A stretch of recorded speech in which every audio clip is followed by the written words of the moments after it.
What's up, everybody? Hey, Tom Laird here, host of the Advice from a Call Center Geek podcast and founder of Expivia. For exceptional contact center outsourcing, trust Expivia. We're fully AI-driven, as all of you know, and can handle voice, email, chat, and all of your digital channels. Our 600-seat USA contact center is expert in healthcare, financial services, insurance, tech support, retail, and more. Experts on the NICE CX1 platform, we ensure seamless customer experiences. DM me or visit expiviausa.com for more. This is Advice from a Call Center Geek, a weekly podcast with a focus on all things call center. We'll cover it all from call center operations, hiring, culture, technology, and education. We're here to give you actionable items to improve the quality of yours and your customers' experience. This is an evolving industry with creative minds and ambitious people like this guy. Not only is his passion call center operations, but he's our host. He's the CEO of Expivia Interaction Marketing Group and the Call Center Geek himself, Tom Laird.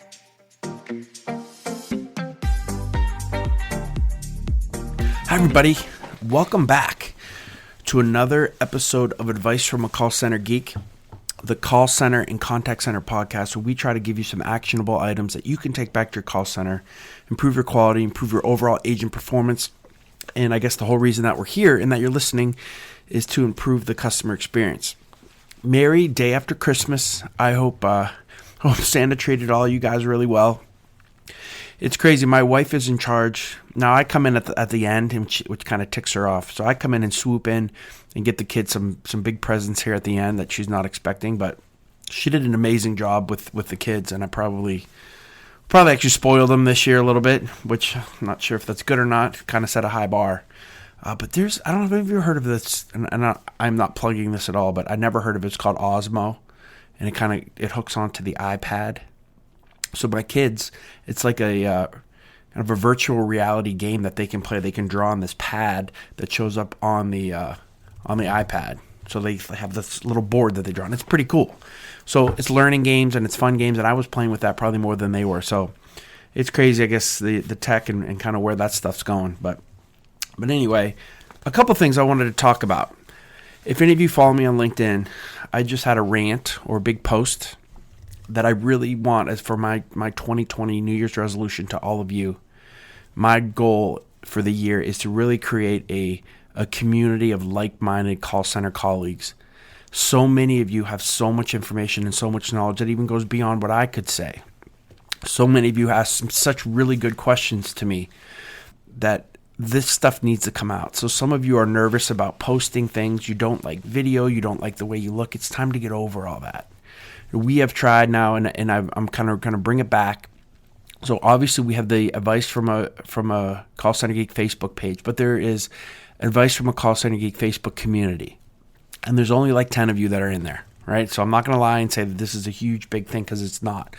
But I'd love to be able to make this a huge, big thing. You know, I do this podcast on Buzzsprout, which is a podcast hosting group, and their community is amazing. Like any question, anything that goes out, a ton of people are listening, a ton of people are responding. I'd like to get that. There's so many of us out there with so much information that it's kind of a waste with all of this technology and all these social networks that we're not utilizing it better, right? So again, I'm not doing this to sell anything, not sell my services. I just really want to kind of create that community. So if you can please, let's start to get the word out. So it's Advice from a Call Center Geek Facebook community. If you guys want to start something else and say, Tom, your Facebook community is stupid, we want to do it here, I'm all for it. It's not really the format or where, it's just the ability to try to do it. So that's one of my main things. And again, we're going to be posting a lot more, doing more podcasts, doing more videos. So make sure, at least if you're not part of that community or don't want to be part of that community, that you're following us on that. So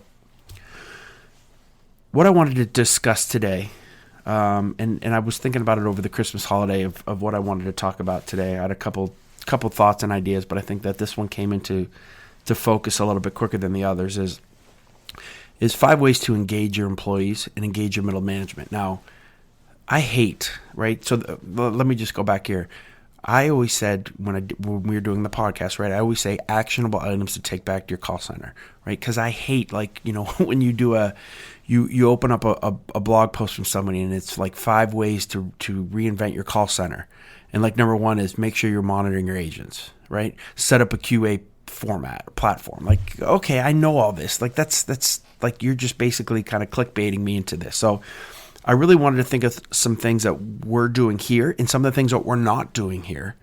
I'm going to start to hopefully do here in 2020 after I've talked with my team to engage the call center associates, to make them more part of it, to give them a say in what's actually happening. I think that that's a huge piece of the culture of what we want to do, and then I think with a lot of your centers as well.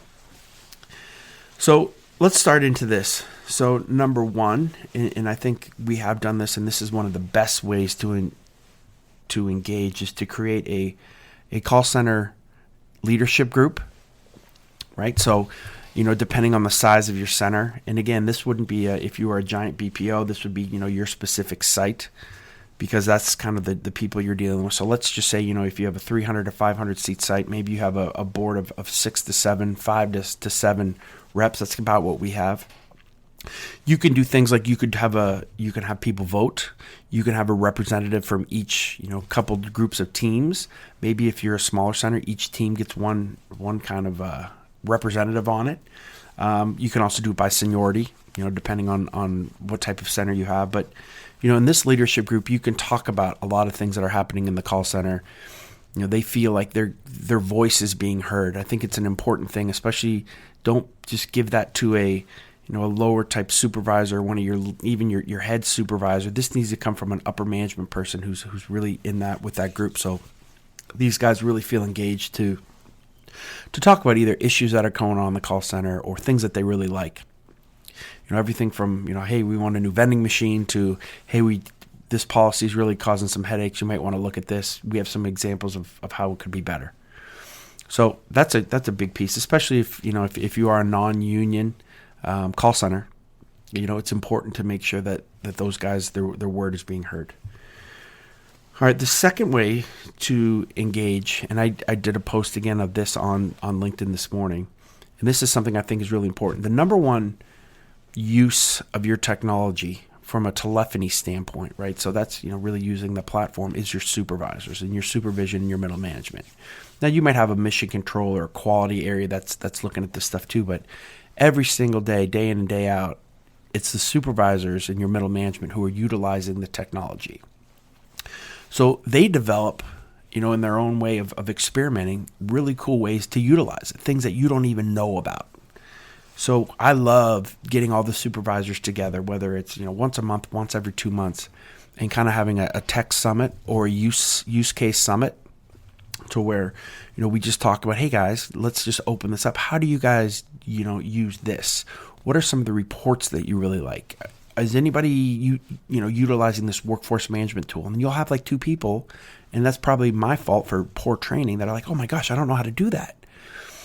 And you round out the knowledge spectrum of your entire supervisor staff. You learn a lot of stuff as well, because again, a lot of us aren't using it day to day in and out of moving reps and moving skills.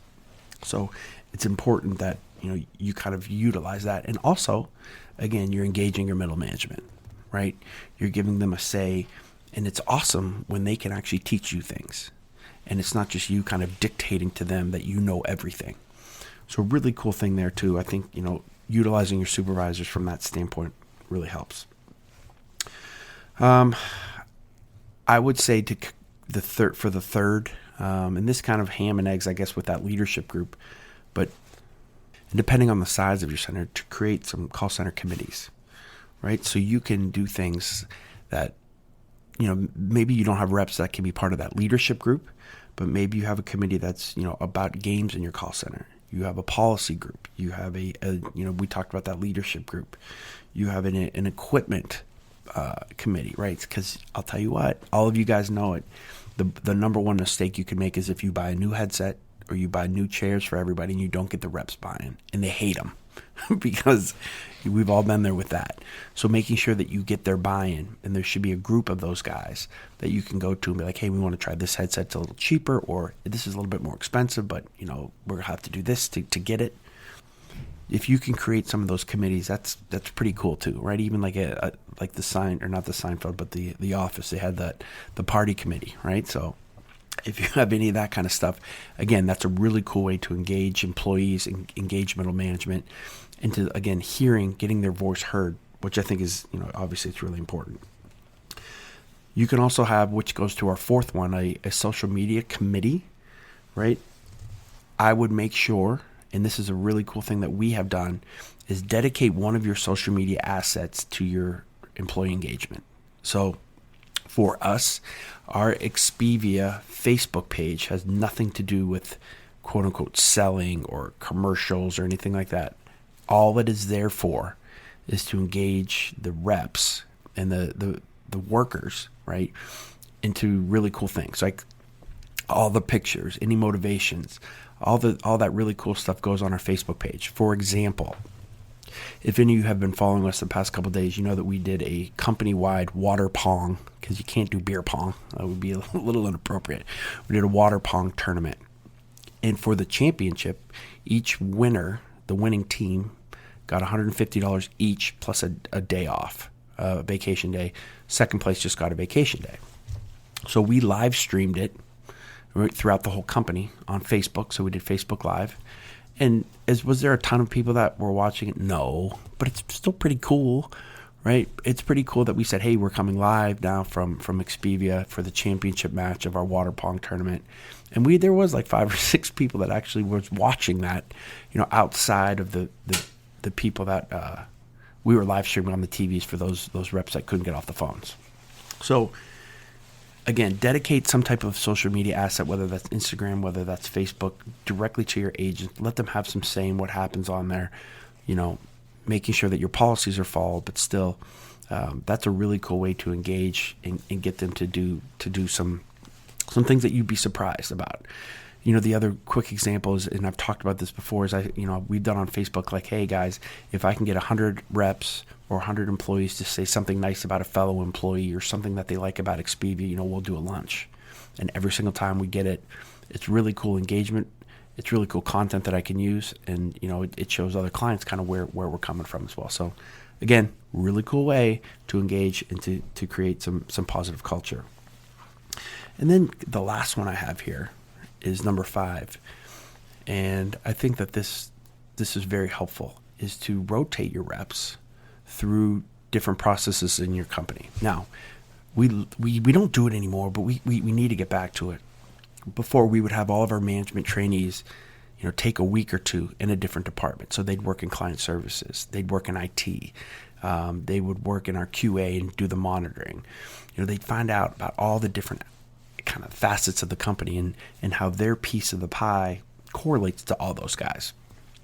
Well, I think it's important too now that you have your reps do that as well.